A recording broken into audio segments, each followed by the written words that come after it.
A minha vizinha teve câncer de mama e precisou fazer uma cirurgia tirando todo o seio e também quimioterapia.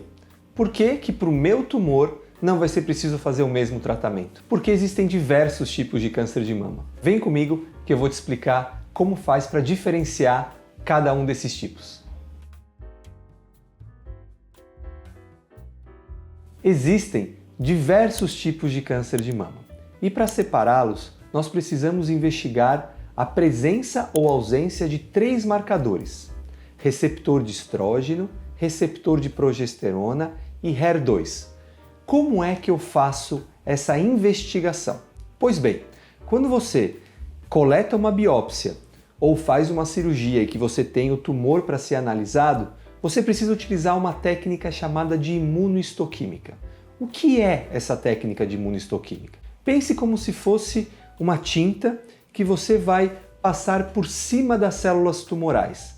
Essas células tumorais, elas podem ficar impregnadas por essa tinta, elas podem reter essa tinta. E quando isso acontece, você vai dizer o seguinte: olha, estou passando a tinta do receptor de estrógeno e as minhas células tumorais, elas ficaram impregnadas por essa tinta. Portanto, esse receptor de estrógeno, ele é positivo nesse caso. Então, durante a realização da imunohistoquímica, nós utilizamos 3 tintas diferentes: para o receptor de estrógeno, para o receptor de progesterona e para o HER2. Caso seja impregnado, nós vamos dizer então que esse marcador é positivo. Se não for impregnado, esse marcador então é negativo. E a partir da combinação da positividade ou negatividade desses 3 marcadores, nós vamos classificar os cânceres de mama. Quais são os mais importantes tipos de cânceres de mama?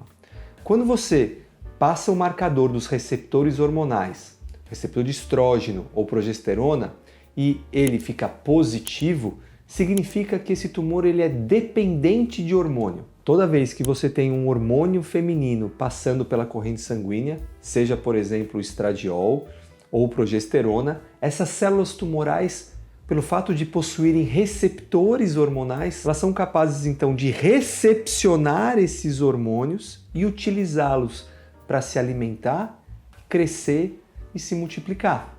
Portanto, quando os receptores hormonais são positivos, ou o receptor de estrógeno ou o receptor de progesterona, essa paciente então tem um tumor dependente de hormônio. Isso é super importante porque nós vamos poder usar um tratamento que pode bloquear esses receptores, que nós chamamos de hormonioterapia. Quando você tem todos esses marcadores negativos, ou seja, nenhum deles foi impregnado, nós chamamos esse tumor de triplo negativo. Portanto, esse tumor ele não é dependente de hormônio, a hormonioterapia não funciona para ele e também nós não podemos utilizar nenhum tratamento focado no biomarcador HER2. Por sinal, esse biomarcador ele recentemente sofreu algumas mudanças na sua interpretação, mas por muito tempo nós dizíamos que um tumor era receptor HER2 positivo ou negativo. E nesses casos, quando o receptor de HER2 era positivo, nós temos atualmente uma série de tratamentos direcionados para esse biomarcador que são extremamente eficazes. Esses tumores que no passado eram muito perigosos, muito agressivos, com a utilização dos tratamentos modernos anti-HER2, se transformaram em tumores altamente curáveis. No próximo vídeo eu vou trazer para vocês aqui qual é a nova classificação dos tumores HER2 que está revolucionando o tratamento do câncer de mama. Fiquem comigo!